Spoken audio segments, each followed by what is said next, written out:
is the Yankee GM, longtime GM, Brian Cashman. He joins us now on the show. Brian, Michael, and Don, and Peter, how you doing? I'm all right, guys. How are you? Doing well. You've seen a lot of baseball in your life. Is this even surprising to you, this kind of run? It hasn't happened in 38 years. Yeah, I mean, it's certainly fun why it's going on. I mean, I know watching what Cleveland did last year for how many games in a row that they actually won, and I think set some sort of record. I was wondering, like, wow, what would that be like? And I've kind of thought about that more recently because of the run we're currently on.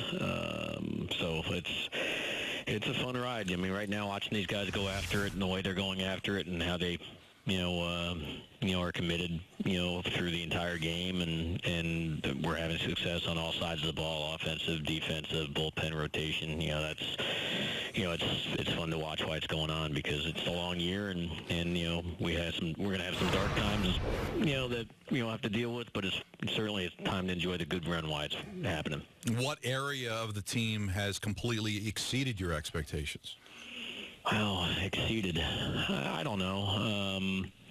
I just know that we're capable of a lot of good things when we're firing, in positive ways on all sides of this thing. And I think we've got a lot of great players that I think are wired properly in terms of commitment. And so I don't know if there's anything specifically I would say surprised me. That I'd say the area that you always have to keep your eye on more than anything else as you're going into this year was the rotation. So clearly the rotation has been exceptional here during this run that we've been on.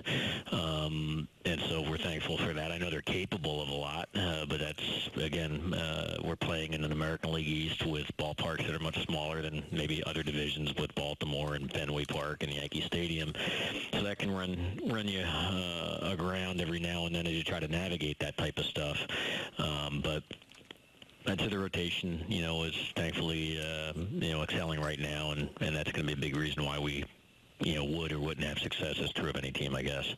Now, when you made the Chapman deal with the Cubs, and Torres was part of it, at that point, Brian, correct me if I'm wrong, I think he's 19 years old, and you guys knew that you liked him. How much of a gamble is that to look at a 19-year-old and say, yeah, this is going to be a special player? Well, I mean, it's always a gamble I tell you what, when you have, you have some quality personnel that have earned your trust over the course of time.